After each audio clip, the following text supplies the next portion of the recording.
Oh, okay, yeah, right. Okay. That's the media one.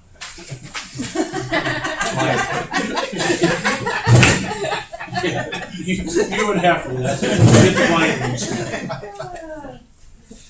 Oh, these damn copiers. Who all needs? I do. Get them first. Thank you. I'll assume. Okay.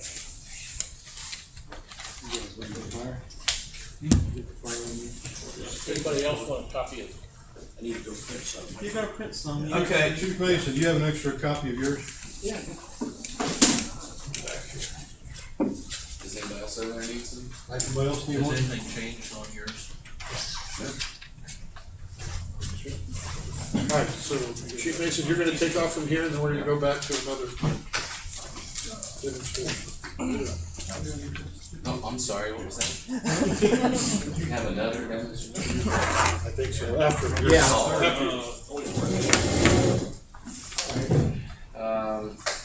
This is a while back. This was a big deal. See, the calls for service is, slightly down for the last 2 years. However, offense reports were in between the two previous years, the rest were up from the previous 2 years to 67. Accidents still trending down.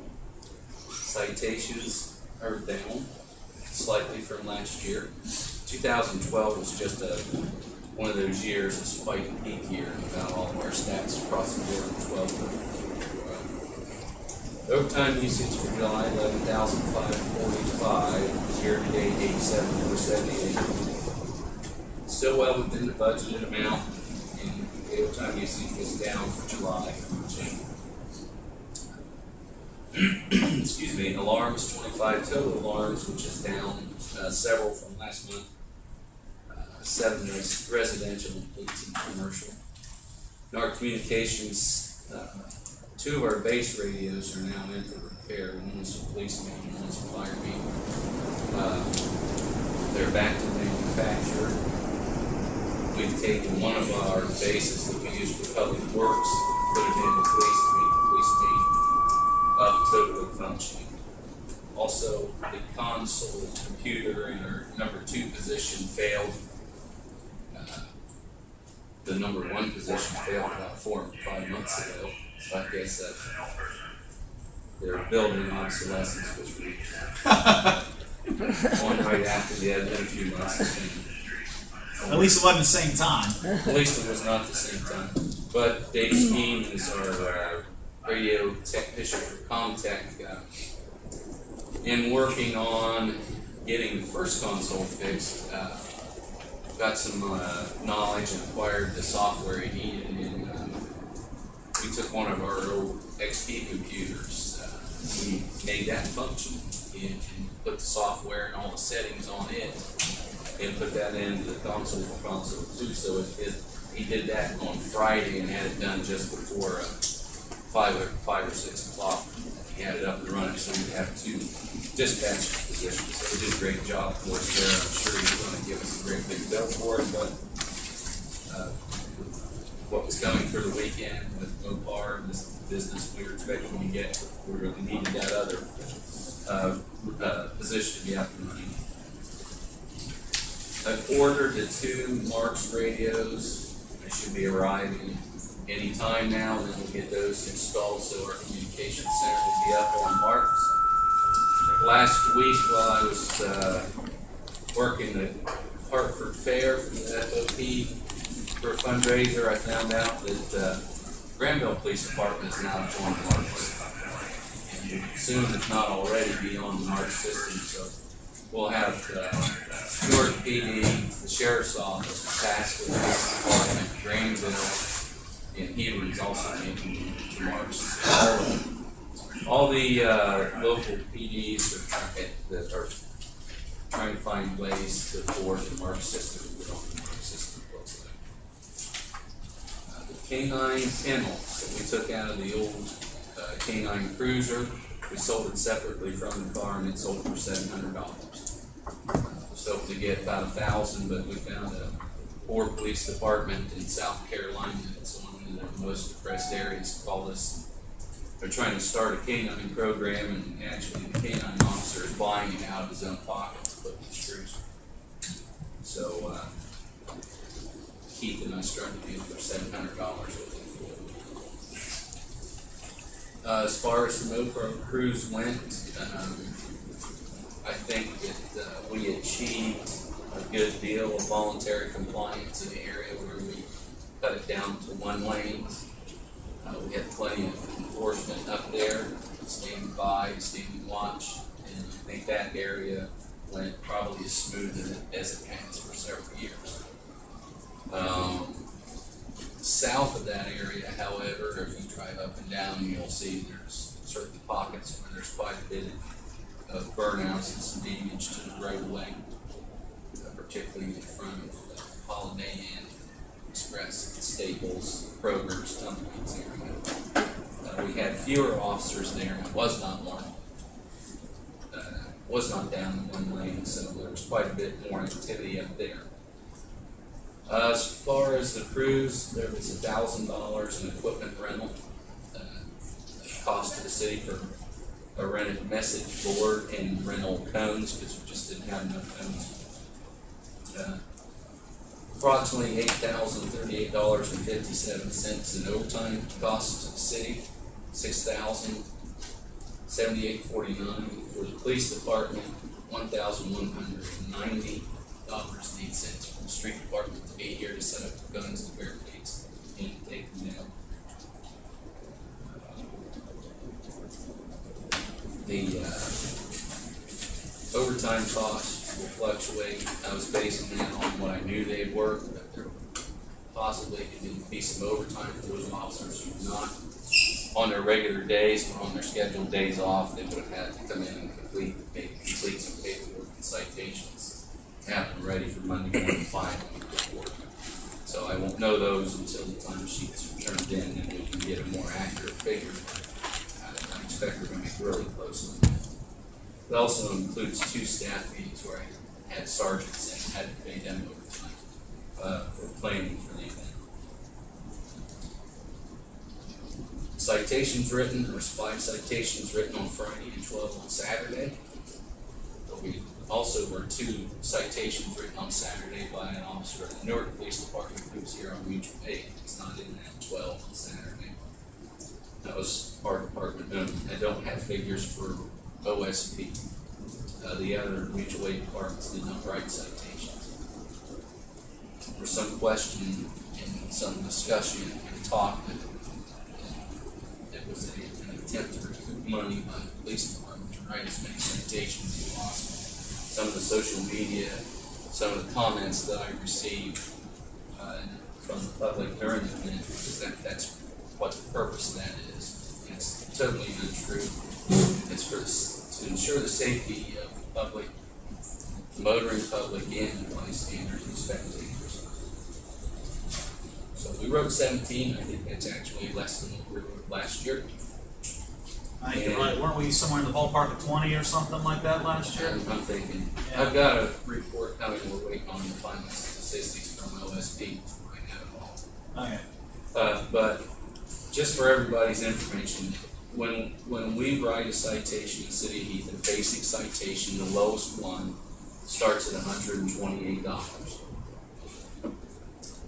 Out of that $128, the city of Heath receives $9. The $119 goes in court costs to the Lincoln County Municipal Court. So that's $153 that we earn back, I guess, if you want to look at it that way. So it's not a very effective way to fund your police department. We lose money every time we write a ticket, so. And you got to pay the officer, and he's making more than $9. We lose money every time we write a ticket. It's unknown the amount of extra fuel consumption by city vehicles during the approximately 6-hour event. Gas on Saturday was $3.50 here locally per gallon. We had all of our city vehicles out, or our city cruisers out during that time frame. And generally on those evenings, we're operating from 5 to 9, 2 to 3 cars, and from 9 to 3, we'll be operating 4 to 6 cars. So there's many extra cars and much more fuel consumption going on for the event as well. 2 police vehicles were damaged. Car 1 was keyed while I was on a traffic stop. When I returned, I saw some keys, marks, scratches on that car. Car 8 was struck by an object thrown from the crowd. Left a small dent and a small scratch on it. They threw it at the officers as they were exiting the car. Luckily, it struck the car and did strike the officers. This is not unheard of activity. We're met with hostility and derision during this whole event. I think the reporters from the Advocate, they mentioned some of the things. I don't think they went on print exactly what they heard. I think they made mention of what they, the kind of comments they were hearing the whole night as they were riding the sergeant ring. I do appreciate that, by the way. I think that's, thanks for having some turnout. How many warnings did you write down? I don't know. I didn't have a chance to get through all that, but I myself, I gave 2 warnings, 2 verbal warnings on traffic violations. Many other verbal warnings as far as please get out of the roadway, don't walk in the roadway, don't throw water on the roadway, don't throw bleach on the roadway, which was also an occasion as well. They were throwing bleach in the roadway Friday and Saturday night. We didn't catch them, but of course bleach has a very distinctive odor that you can smell. I did confiscate 1 small weed sprayer, garden weed sprayer, it's full of water. I saw it being used as I approached. Of course, it was dropped. There was no one standing around when we got to it. Nobody wanted to claim ownership like it. So as abandoned property, I picked it up and brought it back. And I don't have any legislative requests at this time. That's my report. Does anybody have any more questions for the chief? Can you state your name for us? My name's Doug Osborne. I live on Harris Avenue, Yes. on the good side of the road. They're all good. Got a compliment on the week, at least from my point of view, other than went off. Usually last year, my back deck on Harris Avenue, I used to be able to hear the noise. This year, not so much. I do have one question about the detour on Parkview, 21st Street, went into Field Point. That one I think was misplaced. Should have been up in Harris, but it would have been safer. Rather than run traffic through the neighborhood, there's cars parked on the street, and children at play. I didn't feel comfortable with that. Was this post-event? No, this was right around, I was heading out, I was trying to get to South 13, coming down Parkview. I made a mistake going down Parkview, thinking that the Hopewell intersection would be open, and let me go on through to 39, headed on down the road. Yeah. But young lady officer, I don't know, who didn't get her name, she was standing there, she said, go through north. Okay, thank you. Down Field Point, I think, okay, well, I know Southgate, so, but then I was going through there, okay, other cars go through there, I see cars parked on the road there, but people who live there, if their cars, they got two-way traffic. The city had put the city's posted suggested alternate route was for southbound traffic on 79 to turn left onto Hopewell, go up to 13, down, and then come back to 79 using Irving. Now, obviously, we know there's a lot of people that live in this area who understand maybe to get where I'm going, it's quicker for me to turn right onto Parkview and go back in that way. But what we had posted on the city's website, I think you guys also used that same map on the police department's Facebook page, and what we had publicized on the message boards on either side prior to was to use Hopewell 13 and Irving Lick But we knew there were gonna be some people that live around here that Well, know yeah, that way. I tried to get Hopewell to get over 13, Uh-huh. but that intersection there by Chipotle, that was, turn down the field point and go through Southgate. And mine was my way through there. Cross that, okay. Me, that scared the Jesus out of me. What time was it, sir? That's right around 9 o'clock, On And that's Friday Friday or or Saturday? Saturday night. Saturday. We didn't- Police cruiser back there. We were probably in the shutdown phase at that point, if you were getting directed, because we didn't have anyone standing there directing traffic during the event itself.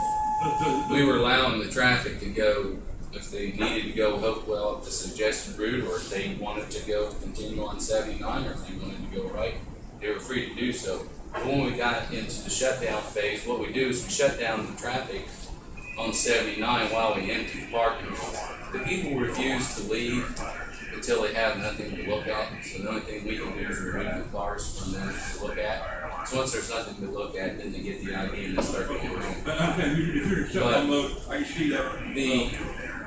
The thing is, there should have been barricading on the field point preventing traffic to enter field point. That was part of the plan. So if that barricade wasn't in place, either we hadn't gotten to it yet or they forgot on that. I think the barricade was moved to block Parkview and rounded into field point. Oh, see, it was supposed to be on It the, was supposed on to be on field point. field point to block. Yeah. But Yeah. well, all the stuff coming down Parkview, you get turned down field Well, point. he's standing, one of my officers was standing there at the barricade, correct? Yeah, big They way. wouldn't let you get down 21st Street. Go. I'm trying to get Well, I hope South. somebody corrected that. I'll bring that up during my debrief. We're gonna have a debrief here in staff meeting. We'll discuss that, but that was the exact opposite of what was supposed to happen. Somebody didn't follow direction. I have. I study flow dynamics. Would been the better flow rate would have been have it turn into Harris. It would have inconvenienced me to get out, but after I come across Harris, straight shot, Yeah. no cars on either side of the road, with a safe transition. Go down to 30. Yeah. And down 30 southbound, and you're all in trouble. Mr. Osborne, all in all though, you felt this event went pretty good though. Well, from my point of view, I knew I shouldn't go out in that area between 7 and 9 o'clock. It would be crazy. I gotta go down to Jacktown. My friend needs a ride. Look, I'm moving down 20. I call 21st Street. You call Clark for you. I think, okay, I should cross Hopewell, down 13, boom, I'm in Jacktown. Nice lady officer there. That must have been an error, having the barricade set up that way, because the barricade was supposed to block traffic coming on the field. Yeah. So we didn't want the traffic going down the field. Yeah.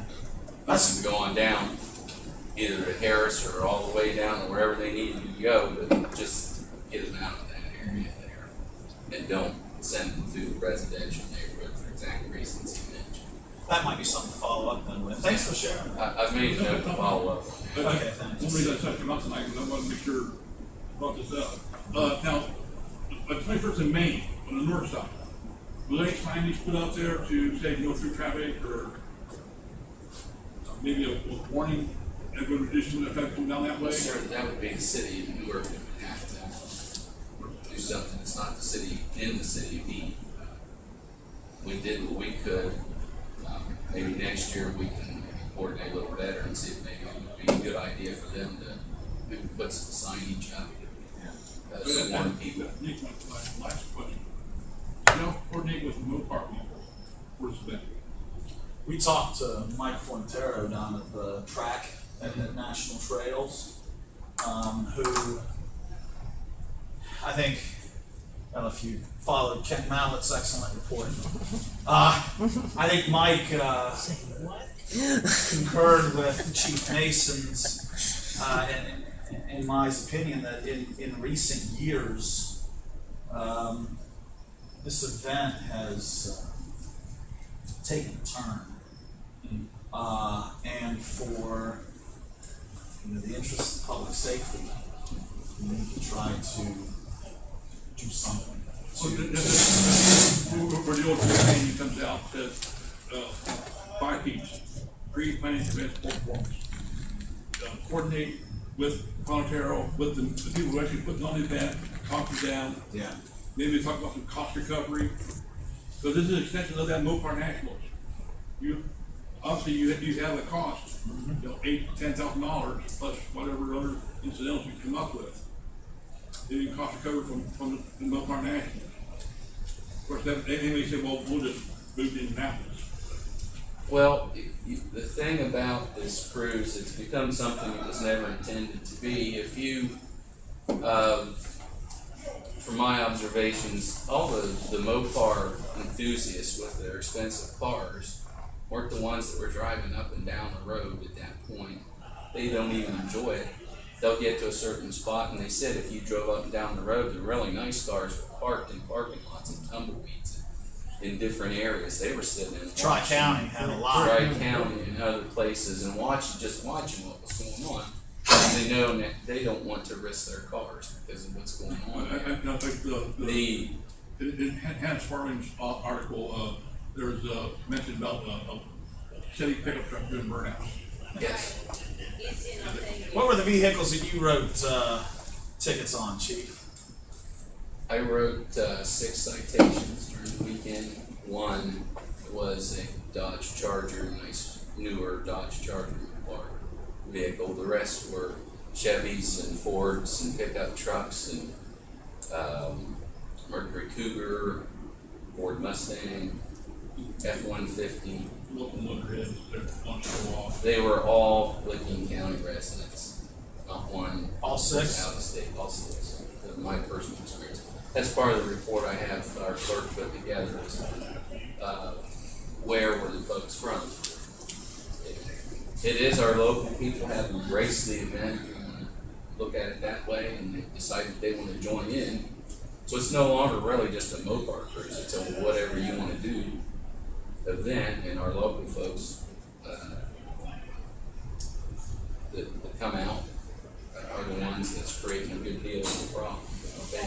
But that's not unique to Mopar. The Corvette events, I'm a Corvette owner. Corvette events, you get some national events, the Corvette Caravan, that's being locked down pretty tight. You can't get in some of the events unless you are in an actual Corvette. Not a Corvette, you're sitting up to the field. So park over there. The other situation with this is this event is not organized. It's just, Mopar Nats, signs a contract with the racetrack to have their event there. And then whoever organizes or does what on the Mopar Nats, they just post it online. Hey, Friday and Saturday, we're going to cruise and eat, we're going to cruise Bryce Road, go and show up and have a good time. There's no organization to it. They're just, posting it, let's all meet here. There's no organization, there's nothing, I don't even know who we could try to recoup us with, because there's no real organization that's taking charge of it, and we're just left to deal with the situation as best we can. We don't support the event in any way, shape, or form, or organize or anything. We organize the public safety is what we try to organize. Just so the council members know,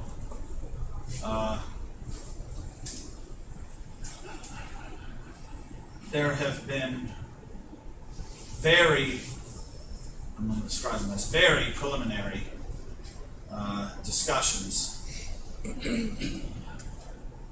centered on trying to change the nature of the event a little bit moving forward. Mike Fornatero told me that this year was the second year of a 3-year agreement for the event being at National Trails, which means that they have an agreement in place anyway, at least to have it there next year.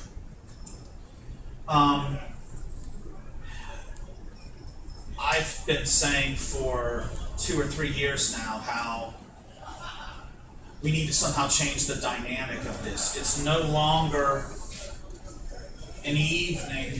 one evening, where these folks from out of town with these awesome looking cars are able to display them before a respectable or a respectable acting crowd of onlookers, and that I think it would be in everyone's interests, including the enjoyment of the folks who come to Licking County from other parts of the country, to somehow regain that environment again. I would suggest that if we're able to somehow coalesce around some concepts and some functionality for this, that the city would entertain the idea of utilizing bed tax revenue to do what we can to help change the dynamic of this. Obviously, it's a huge tourism event. I think I mentioned to Kent last week, I can't think of a bigger tourism event that Licking County has the whole year. This seems to be the biggest. That doesn't mean that our city and our police department should have to shoulder the burden and be subjected to the abuse that some rain down on them, just to have the event. The comparison has been given to me by some others that have surrounded the event in recent years to the Woodward Dream Cruise, which actually is this coming Saturday up on Woodward Avenue outside of Detroit. And I've seen parts of Woodward Avenue from relatives that have lived in the area. It's a long, straight stretch of road, maybe 3 to 4 lanes wide each way. I went on their website last week. There's an entity known as Woodward Dream Cruise Inc. that is a Michigan nonprofit organization that has their bylaws on their website. They have a board of directors. They have what appears to be committees, municipal involvement from 5 different cities or townships in the area. They have Chevrolet as their primary sponsor. There's multiple gold sponsors, including, I think, Advanced Auto Parts, silver sponsors, bronze sponsors, media partners, restaurant, and hotel partners. It is an uber organized event. The Super Cruise that is only supposed to be on Saturday night in Heath is about a 180-degree difference from an uber organized event. So I think, we all want to have the Mopar Nationals event at National Trails Raceway, and to have the folks from out of town enjoy themselves here. It seems to me that we should be able to find a way to do that without having an expectation that the city of Heath should somehow turn its back on enforcing its laws and ordinances during the evenings that weekend. And the key is, Mayor, is the reason we first started way back when, Chief, you concur with this, that the reason the city got really involved with policing this was after, was it Kansas where they had something like this, and somebody was doing a burnout and hit a group of kids, a group of people, spectators, and at least 3 were killed, if not more. And that's the whole point. It wasn't that we were trying to tick people off. It's a safety issue. You can't forget that. I think the mayor also commented that each year it's been a progression. It's progressively gotten more and more loose and more reckless behavior on behalf of the spectators and the folks that are motivating. So, and the thing is, it's just grown and grown and grown. The crowd size, the last couple of years, there's actually been more spectators than there is when we have our 4th of July. I mean, the parking lots from Southgate all the way to Kroger's and beyond. I mean, this year it went all the way to the old Clark Motor Company. The streets were lined with people along the sides. So, we have to keep the peace and we have to keep the public safe. So we can't turn a blind eye to what's going on. We need to react, we need to plan ahead, we need to plan more for next year. And I think some of the steps that we took this year as far as the coning, I think we'll need to expand. There's going to be a need for more personnel, and Mayor and I have been preliminary as he suggested ways to do that. But they have the contract, they're gonna be here next year, so we're gonna have to prepare. And try and do better. Would the Jersey barriers down the side of the roads help? I'm sorry, with what, sir? The Jersey barriers? Jersey barrier? The big concrete barriers you put up for construction? They would help getting them in and getting them out, and the cost of doing that, and who would pick that up, would be all very important questions. Yeah. You know, we considered putting up, having a temporary fence company put up 6-foot chain link fence in the area where we had it down to 1 lane to separate the crowd from the road. That was about an $11,000 option, I think, when we crunched the numbers on it. We also looked at the snow fencing, the orange fencing that they use. Yeah. Discussed So the that possibly. reason about the Jersey barrier, that would actually preclude the happening for cargo patrol. It hits the Jersey barrier, it's turned back into the roadway and not into the crowd. But it's actually a safer option. I would agree. Like I said, it could be, I don't know what the cost would be. I would presume it would That's gonna be be high. Yeah, and again, you know, something that, and I know, Brian, we need to go on to the next thing, but clearly this event each year is very good for certain business segments in town and throughout the county. For other business segments, it's not. For some other business segments, it prevents people from coming to their places of business on these evenings. But you know, I remind everyone that sales tax does not go to the city of Heath on dollars spent in the city of Heath. That goes to the county. We do get the bed tax revenue from the hotel rooms in Heath that are rented out.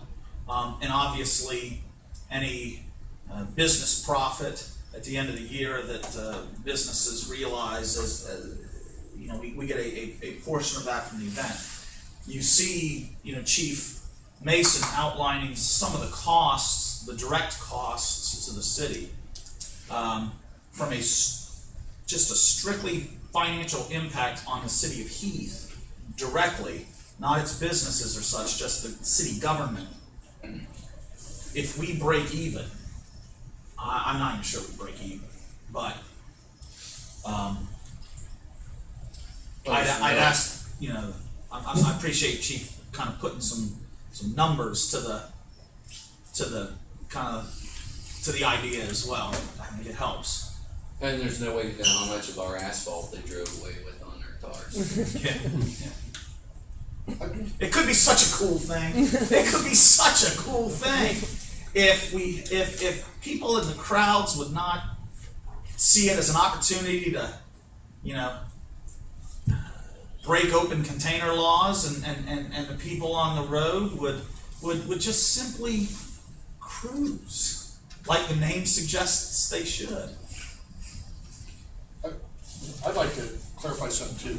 Where Chief mentioned earlier that we, meaning the city, do not support the organizing the event, and that we're not involved in it. He had mentioned that we don't support the cruise, and I think what he meant is we don't financially support the cruise. I just didn't want that to be misinterpreted by the press that the chief doesn't support it at all. It wasn't what he meant. He meant that he doesn't we as a city don't financially support the cruise. So I think it's important that we clarify that.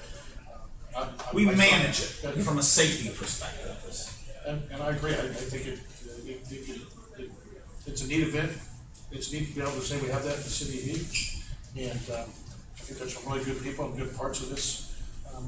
I think we and them being the Motor Park folks just need to communicate, and we can get better at it. I think we can get better because it is good for the city, it's good for the business. Right. I think the chief in my did a opinion, great job, Brian, regardless of what people say. in my opinion, somebody's got to kind of own it. That's right. Right? Somebody's got to That's right. own it. Somebody's got to organize it, head up that effort. And the city can be a partner, That's right. but we can't. A city can't own it. And it's not, certainly not our goal to run anybody out. Are there any other questions for the chief? Chief, do you have anything for anybody else? Mr. Osborne, thank you for coming in your comments. Yes, thank you, sir. Appreciate it. All right, we will move on, back to, fire. What's that? Thanks, Chief. You said any questions, I said, is that your real hair? Don't be jealous, Mark. Want to go look at the second demonstration? We can if you'd like. Let's do that. No, that's what I did. What I know.